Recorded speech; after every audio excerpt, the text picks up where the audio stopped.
I still remember that morning like it happened yesterday. The sun was just peeking through the trees, painting the neighborhood in this golden light that usually makes you feel like life is perfect. My wife and I were on our porch sipping coffee, laughing about some inside joke that only the two of us found funny. Birds were chirping, the neighbors were off to work, and for a fleeting moment everything felt calm, almost too calm. And then I saw her. Karen, HOA Karen. The woman who somehow convinced herself that she owned every square inch of the neighborhood, clipboard in hand, walking like she was on some military parade ground. Her expression was that familiar mix of self-righteous fury and smug superiority, and the moment our eyes met, I knew peace had just left the building. "Good morning, Karen," I said, trying to keep my voice neutral. My wife, oblivious to the approaching storm, waved cheerfully. Karen didn't wave back. Instead, she held up a piece of paper like it was the 10 Commandments themselves. "This," she said, her voice sharp enough to make the birds scatter, "is a violation notice. Immediate action is required." I squinted at it. The notice was printed on official-looking paper with some HOA logo at the top. My brow furrowed. "Action for what?" I asked, already guessing the answer. Karen's eyes narrowed. "Your mailbox, it is non-compliant. Also, your flower bed isn't aligned with the HOA guidelines and—" She paused dramatically, as if savoring every syllable. "Your porch furniture is not approved." I had to bite my tongue. My wife, bless her, was still sipping her coffee, tilting her head and smiling politely. I wanted to warn her, but Karen's next words stopped me. "And if these issues are not corrected immediately," Karen said, leaning forward, "I will have no choice but to involve law enforcement." My stomach sank a little. I thought she was joking. Maybe this was some weird HOA prank that the neighborhood teens had planned. But no. Her eyes were steely, her posture rigid, and the threat was real. Karen straightened up, tapping the notice against her clipboard like it was a gavel. "I suggest you comply, or I will call 911, and believe me, I will call 911. She turned sharply on her heel and marched down the driveway, leaving a trail of tension behind her. The sound of her heels against the pavement echoed like a warning drumbeat. My wife finally looked up, calm as ever. "Did she just threaten to call the police over a mailbox?" she asked, raising an eyebrow. "Yes," I said flatly, my voice tinged with disbelief. "A mailbox, and apparently our flower beds and patio furniture are now crimes against humanity." I could feel the tension settling in my chest. Karen had a way of making trivial things feel like a siege on our home. Every time she showed up, it was like walking into a courtroom drama with no jury and no way to appeal. And somehow, she always acted like she was the judge, jury, and executioner all at once. "What do you want to do?" I asked my wife, still staring after Karen as she disappeared around the corner. She sighed, calm and collected as always. "Let her call if she wants, but I think she might regret it this time." I didn't yet understand what she meant. At that moment, I was still thinking about sirens, fines, and an unnecessary neighborhood scandal. But I trusted her instinct, because she never overreacted, and she had this way of handling situations that made everyone else look ridiculous. The quiet after Karen left was almost unbearable. Every rustling leaf and distant car horn made me jump slightly, imagining her dialing 911, narrating our crimes to some unsuspecting dispatcher. My wife just smiled at me knowingly, like she had seen this play out 1,000 times in her head. I had a feeling, an uneasy, sinking feeling, that the storm was about to hit. And this time I had a suspicion Karen had no idea who she was really dealing with. Because while she thought she was about to scare us into submission, she didn't yet know that my wife had a presence that could make even the boldest law enforcement officer pause. And I had a front row seat to watch Karen completely miscalculate the situation. Karen didn't even wait until she reached her house. I swear, she made it to the end of my driveway, took a dramatic breath, planted her feet, and pulled out her phone like she was about to report a national security threat. I watched from the porch, coffee still in hand, as she jabbed at her screen with the intensity of someone defusing a bomb. My wife leaned over to me and whispered, "Here we go." Karen put the phone to her ear. Even from a distance, I could see her posture straighten, like she wanted the entire street to witness her moment. She tilted her head back, chin up, waiting for the dispatcher to answer. "Yes, hello," she said loudly, loud enough that a dog 3 houses down barked at the sound. "I need officers sent immediately. We have a trespasser." I blinked. Trespasser? My wife raised an eyebrow, silently asking the same question. "Yes," Karen continued, her voice sharp and confident. "A woman, mid-30s, sitting on someone else's porch, no authorization, refusing to leave." My wife glanced at me and I almost choked on my coffee. "She means me," she whispered, amused. Karen kept going, packing dramatically. "Yes, I am the HOA president and I am enforcing community guidelines," she declared, as if she were making a speech at the United Nations. "This is a violation of section," she paused. Her eyes darted around as if searching the air for a non-existent rule number. "Section 17, paragraph 13. My wife snorted softly. I had to bite my tongue not to laugh. "Yes, the homeowner is not compliant," Karen repeated, "and I demand immediate removal." There was a moment of silence on her end, probably the dispatcher questioning what on earth she was talking about. Karen nodded furiously, then said, "Yes, it's an emergency. Send officers right away." My stomach tightened. I knew Karen had no sense, but calling 911 over patio furniture and a mailbox, that was new even for her. She finally hung up, took a deep breath, and marched triumphantly back toward her house as if she had just defended the Constitution. Before turning the corner, she looked over her shoulder and shouted, "You should have complied when you had the chance." My wife didn't flinch. She just sipped her coffee and said, "I hope she knows what she just started." I wasn't sure if she meant trouble for us or trouble for Karen. Minutes passed, painfully slow. Every sound felt amplified. A lawnmower in the distance, a baby crying, someone's garage door opening. Each small noise made me jump. My wife, on the other hand, remained perfectly calm, gazing at the street like she was waiting for a bus. Then I heard it, faint at first. The low hum of engines, the sharp chirp of radio chatter, and then the unmistakable wail of sirens growing louder. I inhaled sharply. Oh no, she actually did it. My wife gently placed her coffee mug down. "Let them come," she said with a small smile. Suspense crawled up my spine as 2, then 3, then 4 state police vehicles turned the corner into our peaceful neighborhood. Blue and red lights reflected off windows, mailboxes, and curious faces peeking out from behind curtains. Neighbors emerged like groundhogs after winter, phones already out, recording, whispering, speculating. And standing at the end of her driveway like a medieval queen, greeting her army, was Karen. "There," she shouted, pointing at my wife like she had just spotted a fugitive. "There's the trespasser." My wife didn't move. She sat still, calm, poised, almost amused. One officer stepped forward, eyes scanning the scene. He didn't look confused, he didn't look alarmed, he looked embarrassed to even be there. Karen rushed toward him. "Officer, thank goodness, I've been dealing with this all morning. She refuses to leave." The officer gave my wife a slow, calculating look, then looked back at Karen like he was trying to decide if this was a prank call. My wife finally stood, stepping forward with a quiet confidence that made even me straighten my posture. She reached into her pocket, pulling out a small, official-looking card. "Officer," she said calmly, "before we continue, perhaps you should take a look at this." The officer took it, and the moment his eyes hit the badge, his entire expression changed. His back straightened, his jaw tightened. He stepped back respectfully. Karen didn't notice. She was still talking, still rambling, still pointing. Then the officer turned to his team and said in a firm, controlled voice, "Ma'am, stand by. We need to reassess the situation." Karen froze. And that was the first moment she realized something wasn't going the way she expected.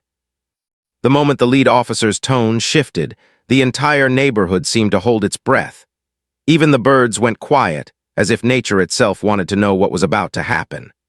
Karen stood there, one hand on her hip, the other clutching her clipboard like a shield of righteousness, completely oblivious to the storm she'd summoned on her own head.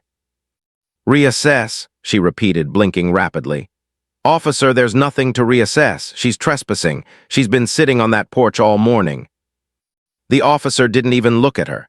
He was too busy examining the ID my wife had handed him, flipping it over slowly, carefully, as if verifying what he was seeing. His posture wasn't casual anymore. It was respectful. My wife stood calmly, hands at her sides, not the least bit rattled by 4 police cars showing up to our house like we were hosting a crime scene investigation. If anything, she looked almost bored, like she'd seen this movie before and already knew how it ended. Karen, still oblivious, stepped closer to the officer. "Officer, I don't know what she gave you, but I'm sure it's some kind of fake ID." That's when another officer walked up, glanced at the badge, and immediately straightened like someone had yanked an invisible string attached to his spine. "Ma'am," he said to my wife with a nod, "we didn't know it was you." Karen's eyebrows shot up. "Didn't know it was her? What is that supposed to mean?"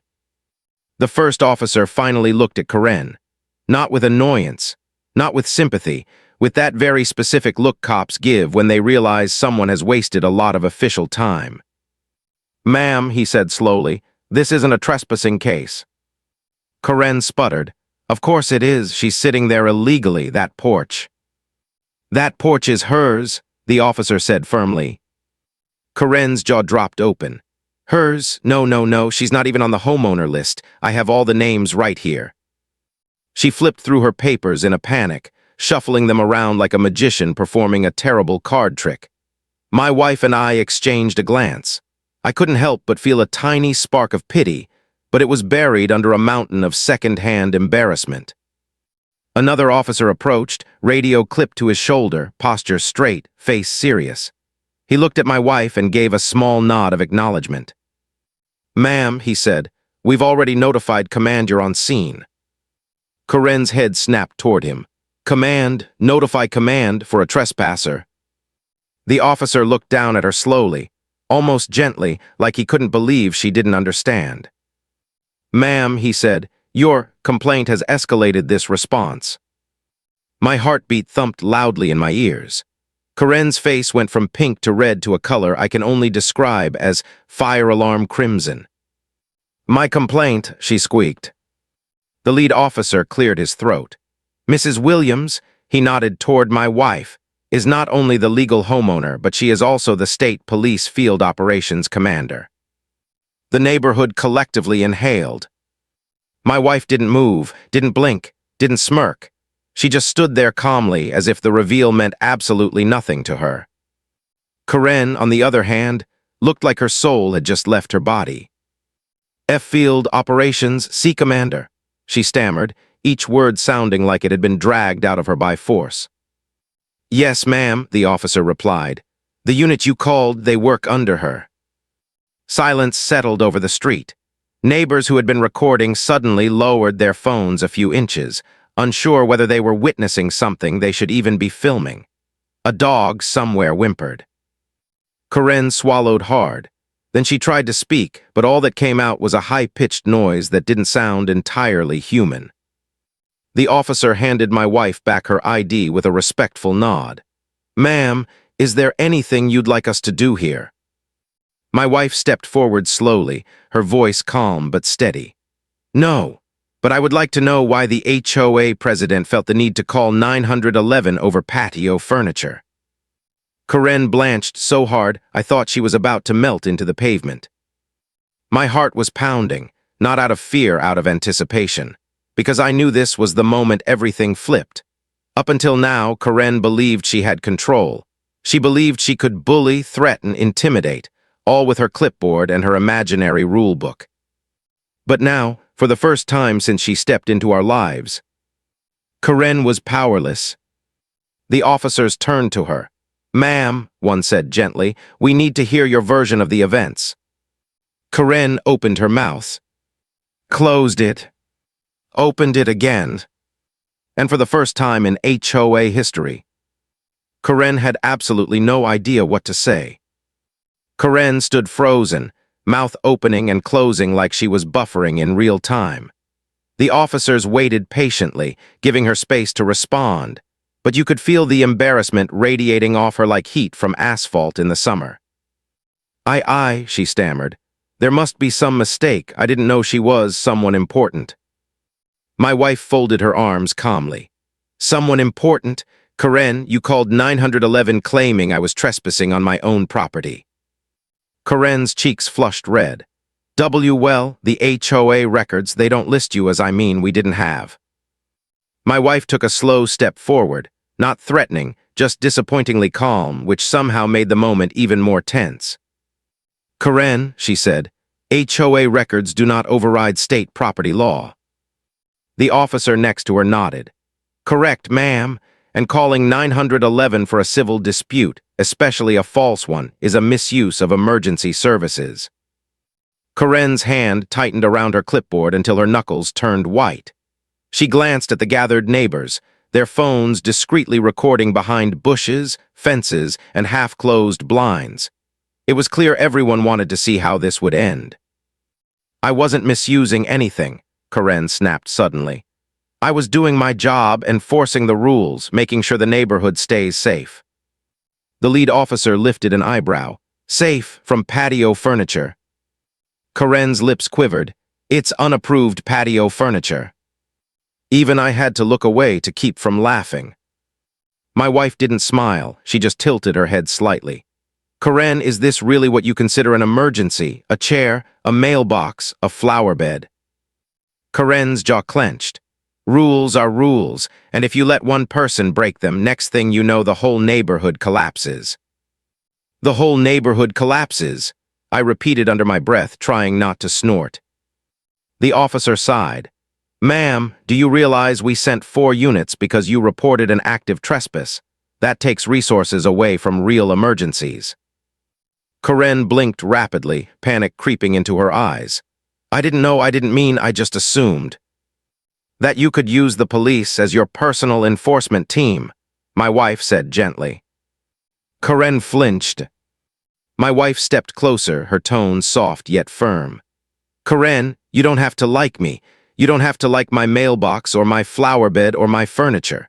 But you do need to understand the boundaries of your authority. Karen looked around, but every direction she could turn, she was met with officers or neighbors silently watching her unravel. She took a shaky breath. I was just trying to do what's best for the community. My wife's expression softened ever so slightly. Then maybe start by knowing the community, actually talking to people instead of threatening them with citations and emergency calls. Karen swallowed, her bravado cracking. I didn't know you were law enforcement. My wife nodded. You shouldn't treat people differently based on who they are. It hit Karen like a slap of reality. For the first time since I'd known her, she didn't have a comeback. She just stared at the ground, her clipboard hanging loosely at her side, her power evaporating. Then the officer stepped forward. Ma'am, we need your statement for our report. Karen's head snapped up. Our report, you're doing a report. Yes, he said calmly. You called in a false emergency. We have to document this. The air shifted. Karen's shoulders tensed. Are you saying I'm in trouble? No one said that, my wife replied. But there are consequences when someone misuses emergency services. You could see Karen starting to sweat. I thought. My wife raised a hand. Karen, enough. The simplicity of those words shut her down completely. Then my wife turned to the officers. Please note in the report, no emergency existed and the call was based on incorrect assumptions by the complainant. Yes, ma'am, the officer said, writing it down immediately. Karen looked like she was about to faint. My wife stepped aside, giving her space, but also making it clear that the conversation was over. The neighborhood was silent. Not a dog barked, not a kid yelled. Even the wind seemed to pause. Karen stood there, trembling slightly, her clipboard sagging, every ounce of her authority leaking out like air from a punctured balloon. And I could tell. She finally understood. This was not the day she expected. And she was no longer the one in control. Karen didn't leave. She didn't apologize. She didn't even quietly retreat into her house to rethink her life choices. No, she doubled down. Because if there's one thing I've learned about HOA Karens, it's this. When they're cornered, they don't back off, they explode. The moment the officers stepped aside to speak privately, Karen spun toward me and my wife like she had been rebooted with new, chaotic energy. "I know what this is," she said, pointing her clipboard at us like it was a sword. "You're trying to undermine the HOA. You two planned this." My wife blinked, calm, unbothered. "Planned what, Karen?" "This," she yelled, gesturing wildly at the street full of police cars. "All of this, you wanted to embarrass me. You're setting me up." I stared at her. "Karen, you called 911. She ignored that completely. "You manipulated the situation. You tricked the dispatcher. You probably told them to overreact." My wife sighed. "Karen, the officers came because you reported an active trespass. That's a serious call." Karen's face twisted with frustration. Well, maybe I wouldn't have had to call if you people followed the rules." I couldn't help it. I laughed out loud. Karen whipped around toward me. "Don't laugh. This is a very serious matter." My wife gave me a sideways look as if to say, just let her talk. And so I did. Karen turned back to my wife, her voice trembling between anger and desperation. "Listen, I am the HOA president. That means I have authority over the neighborhood." My wife nodded slowly. "Authority over landscaping guidelines, parking spaces, and trash bins, not people." Karen blinked as if that concept genuinely shocked her. "But I'm responsible for keeping the peace," she said loudly, motioning at the officers. "This," she said, waving at the scene again, "is what happens when homeowners don't listen." "That's enough," one of the officers said gently as he walked back toward us. Karen straightened up immediately, snapping into a stiff posture like someone had hit her with a reset button. "Yes, officer?" she asked in a suddenly sweet voice. He didn't buy it for a second. "Ma'am, we need to finish the report."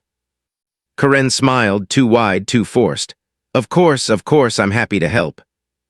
Then he added, "We also need the HOA board's contact information." Karen froze. Why would you need that?" "It's protocol when there's a misuse of emergency services by a community authority," he explained. "Your board may need to be informed of the situation." Karen's jaw dropped so fast it could have hit the pavement. My board," she whispered. "Yes," the officer replied.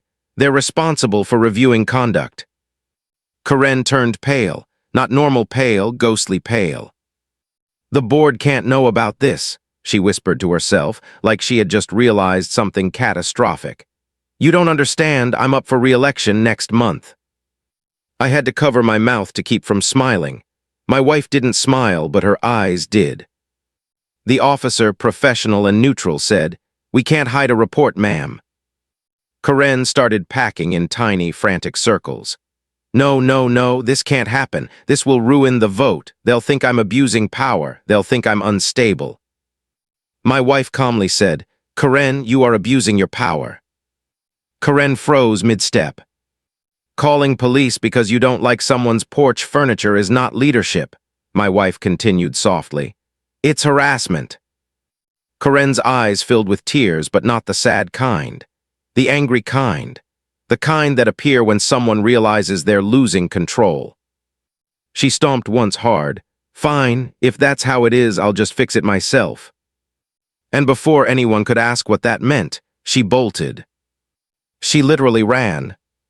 Down the street, clipboard flapping like a wing behind her. Everyone watched her race toward her house, trip on her own garden edging, recover, and then slam her front door so hard the decorative wreath fell off.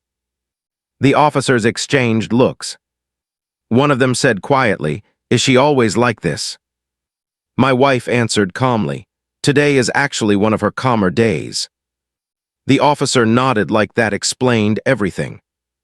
We all stood there in the middle of the street, neighbors peeking over fences, officers trying not to laugh, my wife silently processing the chaos. when I realized something. Karen wasn't done. Not even close. And whatever she was planning next, she was going to make it 10 times worse. When the sun finally dipped behind the ridge that evening, I thought things might calm down. But calmer wasn't in Karen's vocabulary.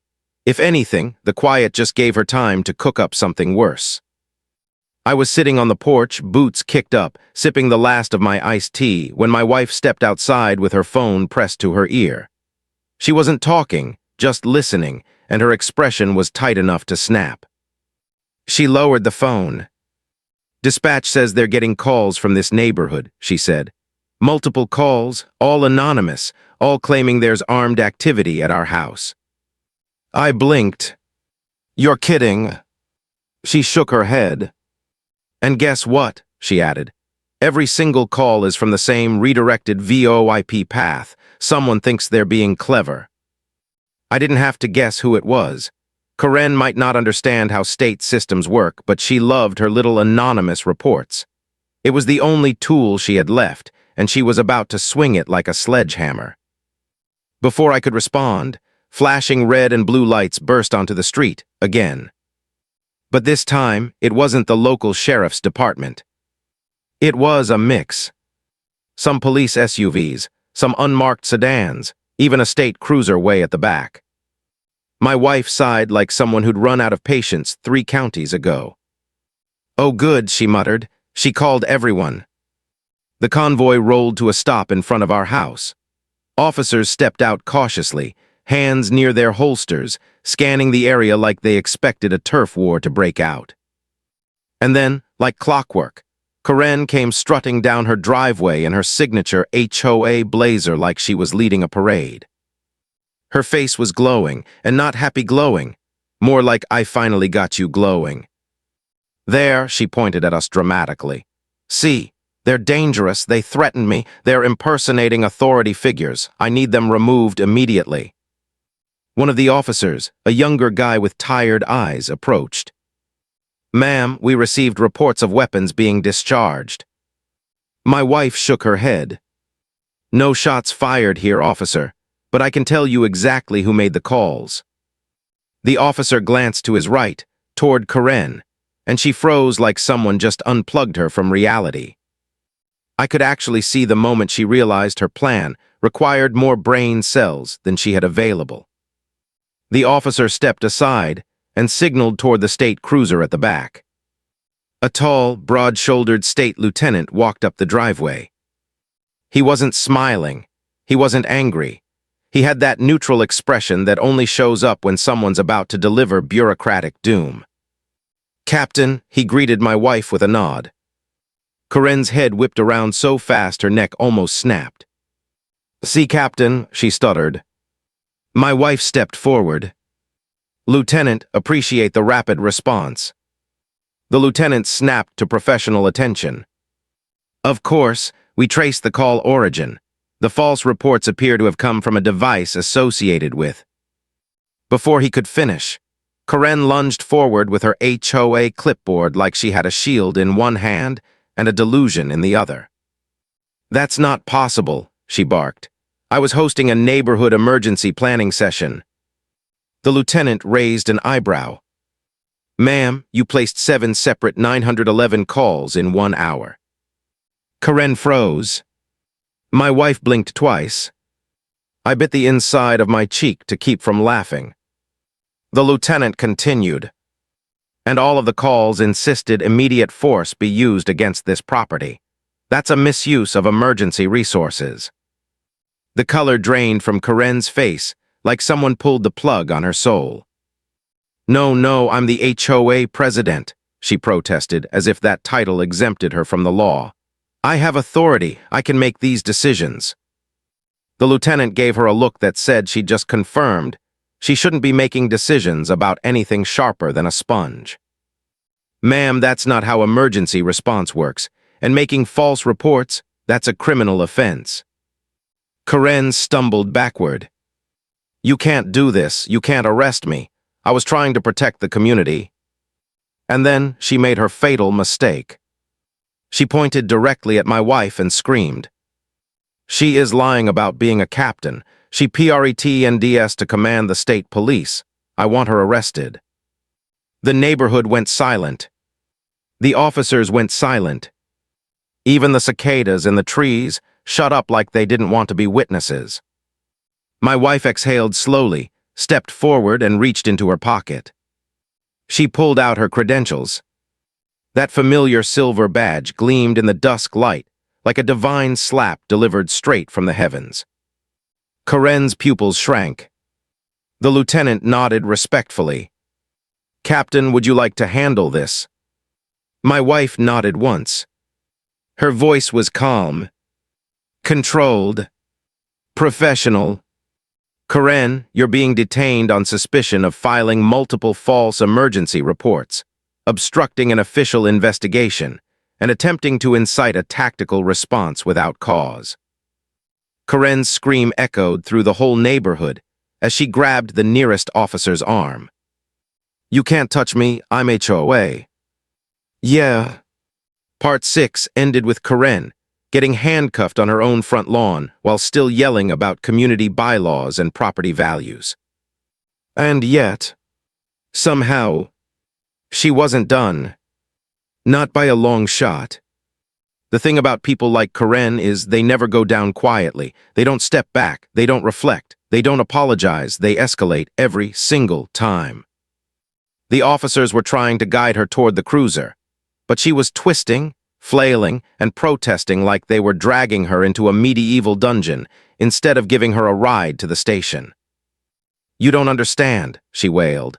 "I run this neighborhood, I own this street, I approve who lives here, you can't arrest me, I'm in charge." The lieutenant gave me a tired look, one that basically said I'd rather be anywhere else but here. My wife, meanwhile, was trying very hard not to smirk. She had never enjoyed seeing someone get cuffed, but let's be honest, this was different. This was months of harassment, fines, threats, rulebook thumping, lawn-measuring nonsense all wrapped into one chaotic HOA meltdown. But just when I thought the night was over, Karen made sure it was. Right when the officers reached the cruiser, she whipped her head around and screamed. "I want to file an official complaint against her." She pointed at my wife like she was accusing a villain in a courtroom drama. My wife raised an eyebrow. "For what exactly?" "For impersonating an officer," Karen snapped. "You're lying about being a captain, and all of these officers will lose their jobs the second I report them to internal affairs." The lieutenant sighed. "Ma'am, she's my commanding officer." Karen paused, but only for a second because self-awareness wasn't one of the apps installed in her brain. "That's impossible," she yelled. "She lives here. Real officers don't live in neighborhoods. They live in secret compounds, government facilities, secure bases." I almost choked on my own laughter. The officer next to me whispered, "Does she think cops live in bunkers?" "Apparently," I whispered back. Karen turned her fury to the entire street. "You," she shouted at a random couple watching from their porch. "Call the governor, call the mayor, call whoever is in charge of the police. This is illegal." The couple blinked at her like she just asked them to summon a dragon. My wife finally stepped forward. "Karen, at this point, you're making things worse for yourself." Karen's face twisted. "You think I'm scared of you? You think you can intimidate me with your fake badge?" she yelled, straining against the cuffs. "I am the HOA president. I can issue an emergency neighborhood order." Even the officers couldn't stay silent at that one. One of them muttered, "What does that even mean?" Another shrugged. "Sounds like some HOA wizard spell." Karen wasn't done, not even close. She planted her feet, inhaled deeply, and bellowed loud enough for the entire block to hear. "I demand a full neighborhood lockdown." Silence. Utter silence. Then the state lieutenant rubbed his forehead like he had just taken psychic damage. "Ma'am," he said slowly, "you do not have the authority to order a lockdown." "Yes, I do," she insisted. "Section 4, Article 9 of the HOA manual grants me emergency powers." My wife turned to me. Did she just call herself a dictator using the HOA handbook? Yep, I whispered. We're in uncharted territory now. But then, just when I thought the scene couldn't get any more surreal, Karen's husband emerged from their house. He looked exhausted, eyes red, shirt wrinkled, expression defeated. Honestly, the poor guy looked like he hadn't slept in 4 months. Karen, he said quietly, please stop. She whirled around. You should be supporting me, not embarrassing me in front of the entire neighborhood. He took a long, painful breath. Karen, they traced the calls. I saw the logs, it was you. Karen's face went blank. Not scared. Not angry. Just blank, as if her brain was buffering. Then she whispered, they made me. The lieutenant blinked. Who made you? Karen pointed at us. At them, they forced me. They're dangerous, they're criminals. My wife sighed. That's enough. And that's when Karen made her final, catastrophic move. She jerked forward and headbutted one of the officers. The sound of her forehead hitting his vest plate echoed across the lawn like a hollow thud of pure HOA desperation. The officer stumbled. Karen screamed. The lieutenant barked, restrain her. Within seconds, Karen was in the back of the cruiser, still shouting. You'll all regret this. I'll have your jobs, I'll take your pensions. I'll rewrite the state constitution. You can't do this to me. The cruiser door slammed shut. Silence washed over the entire neighborhood. The lieutenant turned to my wife. We'll process her. This is a lot. My wife nodded. Thank you. Send me the full incident report. As the vehicles drove away, the neighbors slowly retreated into their homes, whispering about the spectacle.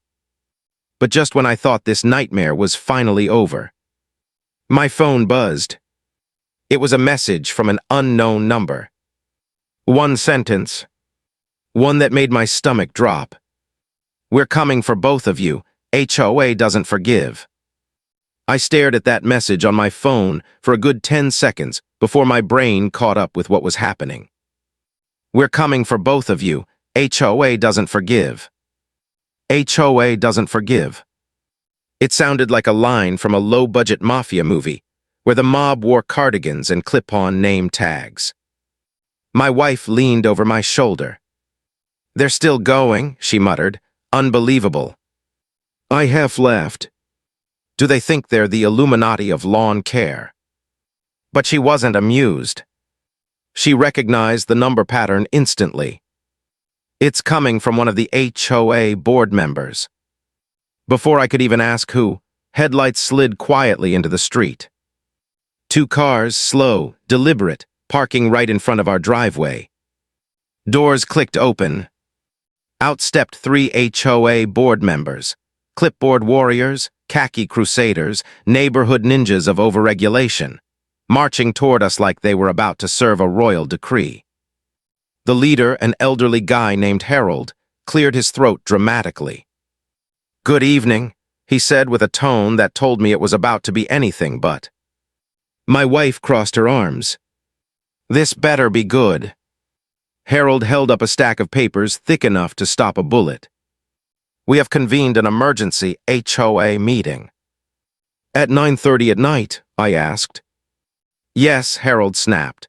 Due to the unfortunate incident involving Karen, the HOA board has decided that you, he pointed at me, and your wife, he pointed at her, are a threat to the harmony of this community. I raised an eyebrow. A threat? Yes, another board member chimed in. Your presence has caused disruptions, noise, police activity, excessive attention. My wife stared at them. Let me get this straight. Karen calls 911 repeatedly, assaults an officer, tries to misuse emergency powers from a homeowner's manual, gets arrested. And that's our fault, I finished. Harold held up a form like it was the 10 Commandments. This is a notice of mandatory eviction. I blinked.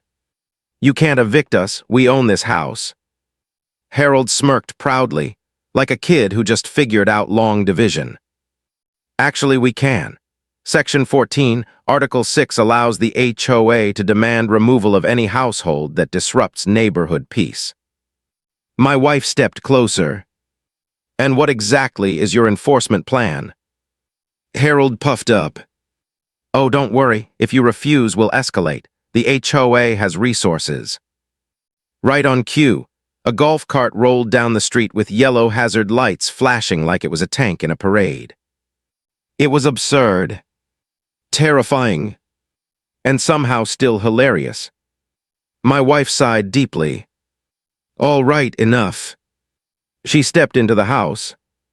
Harold and the board followed her movement with nervous eyes, like they expected her to return carrying a rocket launcher.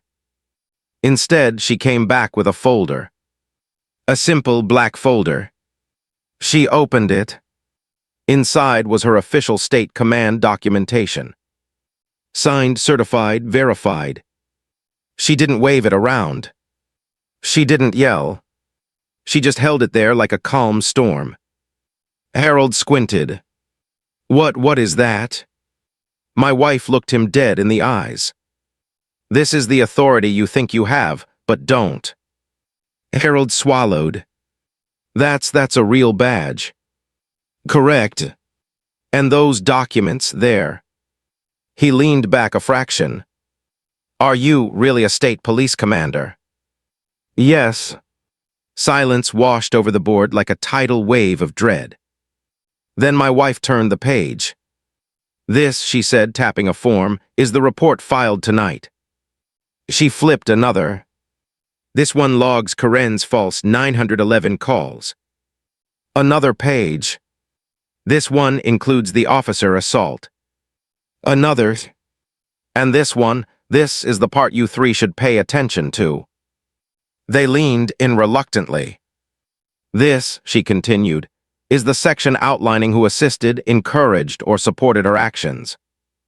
Harold's eyes widened. That's not, we didn't, that shouldn't include us. It does, she replied. You three signed off on her emergency authority. A quiet gasp rippled through them. My wife stepped closer. Here, what's going to happen? You're going to walk back to your cars. You're going to go home. And tomorrow morning, you're going to resign from the HOA board. Harold's clipboard trembled. And if we do? My wife smiled. Not kindly. Not threatening. Just certain. Then the state will. Harold looked like a man whose soul had taken the last train to anywhere but here. The HOA trio backed up. Turned. Walked practically sprinted to their cars. Within seconds, the street emptied. Quiet returned. Peace returned. My wife exhaled. Finally, I wrapped an arm around her.